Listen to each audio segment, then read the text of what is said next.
Hello बच्चों, आप लोग कैसे हैं? हमें आशा है कि आप लोग स्वस्थ होंगे। और आज तो दिवाली है। दिवाली में आप लोग एंजॉय करिए, लेकिन जो आप लोग पटाखे जलाते हैं तो ऐसे पटाखे का यूज करें जिसमें प्रदूषण न फैले, और जो जलने वाले हैं उनसे आप दूर रहें। एक लकड़ी या अन्य चीज से दूर से ही इसका इस्तेमाल करें। साथ में आजकल हम लोगों ने पढ़ा था कि संसाधन विकास क्या है। उसमें हम लोगों ने संसाधन विकास के बारे में पढ़ा, विकास के बारे में, और थोड़ा मिट्टी के बारे में पढ़ा था कि मृदा क्या है, मृदा अपरदन क्या है। उसके बाद आज हमारा टॉपिक होगा, आज हमारा टॉपिक क्या कहते, तो क्योंकि जब तक कंप्लीट कोर्स नहीं होगा तब तक हम लोगों का कोई सही से याद नहीं होगा, क्योंकि ये परीक्षा के लिए महत्वपूर्ण चैप्टर आपका है। यहाँ से कुछ ना कुछ क्वेश्चन उठते रहते हैं। हमारी टीम दीपावली के बाद से कोशिश मेरी है कि आपको सारे सब्जेक्ट का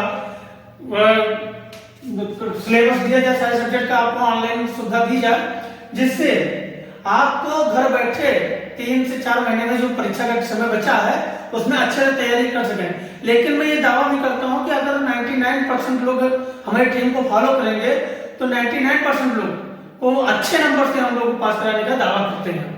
तो आज हमारा टॉपिक होगा मृदा अपरदन के कारण। मृदा अपरदन के कारण, यानी कि जब हम मृदा पढ़ लिए, ये पढ़े कि मृदा अपरदन है क्या, तो जाहिर सी बात है कि मृदा अपरदन होता क्यों है। तो सबसे पहले जो हमारी भूमि है यानी मिट्टी है वो शुष्क होती है और इसके साथ रेतीली होती है, जिससे वो मिट्टी क्या कहते हैं, ढीली रहती है, और जब हवा चलती है तो ढीली मिट्टी को आसानी से अपने साथ उड़ा ले जाती है। तो यह मुख्य कारण हो गया। दूसरा कारण क्या है कि जो पशुओं द्वारा चारागाह को जब चरने जाते हैं तो क्या होता है, उनके पशुओं के खुर से मिट्टी का कटाव होता है। और मिट्टी के कटाव से दूसरी बात कि जो हम वहां पे वनस्पति होती हैं, अगल बगल वनस्पति होती है, उसको भी नष्ट कर देते हैं। तीसरा हमारा है कि बाढ़ अनियंत्रित आती रहती है। बाढ़ का कोई समय नहीं होता है, जिससे क्या होता है कि हमारी ढीली मिट्टी होती है अचानक कटाव होकर चली जाती है। तो इसको हम लिखते हैं और लिखने के बाद हम आगे इसको फिर कंटिन्यू करते हैं। तो हम क्या पढ़े थे, मृदा अपरदन के कारण। तो मैंने पहले जैसे बताया कि शुष्क व रेतीले क्षेत्रों में पवन मृदा अपरदन का मुख्य कारण है। यानी जब ये ढीली मिट्टी हो जाती है, कंटिन्यूअसली शुष्क समय में ये रेतीली हो जाती है, तो मिट्टी ढीली होती है, तो हवा से, जैसे मैंने बताया कि मिट्टी जब पवन चलते हैं, हवा चलती है, तो ये मिट्टी को आसानी से उड़ा ले जाती है। दूसरा क्या है, वृक्षों को अनियंत्रित कटाई। आप देख रहे होंगे कि हम हर साल सरकार द्वारा पेड़ पौधे लगवाए जाते हैं, लेकिन हम लोग अपने फायदे के लिए पेड़ पौधों को अधिक दोहन कर रहे हैं, कटाई कर रहे हैं, जिससे क्या है कि हमारे यहाँ पेड़ पौधों की धीरे धीरे कमी आ रही है। एक मुख्य कारण ये भी है कि हमारे यहाँ इसी वजह से मिट्टी का अपरदन तेजी से हो रहा है। दूसरा तीसरा है पशुओं द्वारा चारागाह व वनस्पति को नष्ट करना। यानी पशुओं द्वारा क्या होता है कि चारागाह घूम पर चलने जाते हैं, वह वनस्पति को धीरे धीरे नष्ट कर रहे हैं। ये भी एक मुख्य कारण बनता जा रहा है। तीसरा का अनियंत्रित बाढ़ का आना। यानी जब बाढ़ देखते होंगे कि मई जून में या अन्य समय में बाढ़ अनियंत्रित होता है, और बाढ़ अनियंत्रित होने के कारण ये बहुत तेजी से बाढ़ आता है और अपने साथ मृदा को अपरदन करके चला जाता है। अगर उदाहरण के तौर पर हम देखें तो हम अगर घर ही पे अगर हम देखें, 1 लीटर पानी ले लें तो उसको समतल जमीन पे डालते हैं, जिधर ढाल होगा उधर जो हल्की मिट्टी धूल कर पड़ा होगा तो उसको अपने साथ वहां पर चल देती है। और लास्ट में क्या होगा कि जिस जगह पे मिट्टी गिरी थी वहां एक तो हल्की मिट्टी कटी होगी, या तो वहां से साफ होकर और अन्य जगह जमा देगी। तो इसके बाद हमारा आता है अगला टॉपिक, भारत में मृदा के प्रकार। जलोढ़ मिट्टी, काली मिट्टी, पर्वतीय मिट्टी, मरुस्थलीय मिट्टी, लाल या पीली मिट्टी, लेटेराइट मिट्टी या वन मिट्टी। ये भारत में मृदा के प्रकार है, क्योंकि हमारा भारत विविधताओं का देश है अलग अलग क्षेत्रों में अलग अलग तरीके से मिट्टी पाई जाती है। तो पहला हमारा आता है जलोढ़ मिट्टी।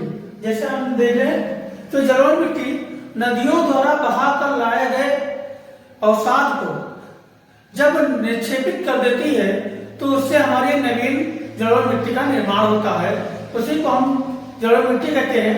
यह भारत के मैदानी भाग में पर्वतियों द्वारा बहाकर लाए गए कुछ जीवांश को लाकर निक्षेपित कर देता है। उससे हम कछारी या काल मिट्टी भी कहते हैं। मिट्टी के दो चीज और आ जाते हैं, एक आता है खादर जलोढ़ मिट्टी का और एक आता है बांगर। तो खादर मिट्टी में जहां पर आसानी से पानी पहुंच जाता है उसको हम खादर मिट्टी कहते हैं। जहां पर बाढ़ का पानी आसानी से नहीं पहुंचता है उसको हम क्या कहते हैं, बांगर मिट्टी कहते हैं। बांगर मिट्टी जो होता है पुरानी जलोढ़ मिट्टी कहलाती है। खादर जो होता है नवीन जलोढ़ मिट्टी कहलाती है। क्योंकि गंगा, सिंधु, ब्रह्मपुत्र ये नदियों आदि नदियों से बहाकर ये अवसाद अपने साथ लेकर आया करती हैं और हमेशा निक्षेपित करती रहती हैं। ये जो मिट्टी होती है ये फसलों के लिए अत्यंत उपयोगी होता है क्योंकि उपजाऊ होता है और उपजाऊ के साथ ये तो जलोढ़ मिट्टी ये फसलों के लिए उपयुक्त होता है क्योंकि इसमें चूना, पोटास, फास्फोरस आदि की मात्रा अधिक होती है। साथ में 50% इसमें नाइट्रोजन होता है। ये गेहूं, तिलहन आदि फसलों के लिए ये जलोढ़ मिट्टी बहुत उपयुक्त होती है। अब आते हैं काली मिट्टी। इस मिट्टी का निर्माण लवणयुक्त पदार्थों से हुआ है। प्राचीन समय में दक्षिण के पठार पर से ज्वालामुखी का उद्गार हुआ और एक बहकर धरातल पर एक जम गया जिससे क्या कहते काली मिट्टी का निर्माण हो गया, इसलिए इसे काली मिट्टी कहते हैं। साथ में ये मिट्टी जो होती है कपास फसल के लिए बहुत उपयुक्त होती है क्योंकि इसमें नमी धारण करने की क्षमता अधिक होती है। इस मिट्टी में लोहा, चूना, फास्फोरस आदि की मात्रा अधिक पाई जाती है और इस मिट्टी को रेगुर मिट्टी के नाम से भी जानते हैं। ये कृषि के लिए बहुत उपयुक्त होती है। इसमें कपास के उत्पादन बहुत ज्यादा होता है, इसलिए इसको कपास की मिट्टी भी कहते हैं। ये मिट्टी लसदार होती है और ये मिट्टी सूखने पर इसमें हल चलाना बहुत मुश्किल होता है क्योंकि ये बड़ी बड़ी दरारें में फट जाती है। इसका विस्तार गुजरात, सौराष्ट्र, महाराष्ट्र इत्यादि राज्यों में है। जहां पर सबसे ज्यादा अगर पूछा जाए कि कपास का उत्पादन कहाँ होता है तो ये पहले नंबर पर महाराष्ट्र और दूसरे नंबर पर गुजरात। तो काली मिट्टी सबसे ज्यादा महाराष्ट्र, सौराष्ट्र, गुजरात आदि में पाया जाता है। और अगर पूछा जाए कि कपास सबसे ज्यादा किस राज्य में पाया जाता है तो हमारा है गुजरात, क्योंकि गुजरात के बाद हमारा आता है महाराष्ट्र। पर्वतीय मिट्टी विषुवत रेखा से दूर चलने पर ताप और वर्षा के विभिन्नता के कारण अलग अलग स्थानों पर अलग अलग मिट्टी के तटबंध मिलते हैं। उसी प्रकार हमारा जो हिमालय की मिट्टी है तो नीचे हल्की भूरे रंग की मिट्टी पाई जाएगी, बीच में अगर पड़ेंगे तो हल्की भूरी की होगी और जब ऊपर पड़ेंगे तो हमारे भूरे रंग की मिट्टी मिलती है जो पर्वतीय क्षेत्र में यह मिट्टी पाई जाती है। हिमालय की पर्वतीय भाग के नवीन पथरीली सरंद तथा चूना युक्त मिट्टी से इसका निर्माण होता है। दक्षिण भाग में कंकड़ पथरीली मिट्टी आपके देहरादून, नैनीताल, पौड़ी आदि पे मिलता है जो चाय के लिए उपयुक्त होती है, चाय फसल के लिए। और इसमें गेहूं, चावल आदि फसल भी उत्पादित होता है। मरुस्थलीय मिट्टी थार के मरुस्थलीय क्षेत्र में व उसके निकटवर्ती क्षेत्रों में थार का मरुस्थलीय मिट्टी पाई जाती है।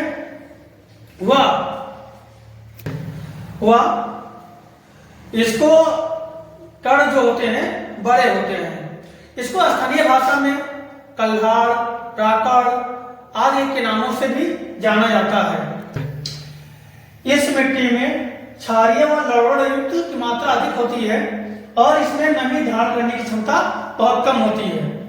तो मरुस्थलीय मिट्टी ये संगठित नहीं होते हैं, जिसको हवा अपने साथ उड़ाकर ले जाया करती है और इसमें उपजाऊ जो होता है इसकी क्षमता कम होती है।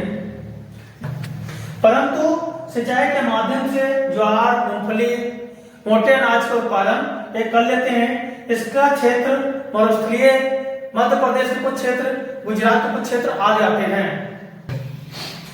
अब आता है लाल या पीली मिट्टी।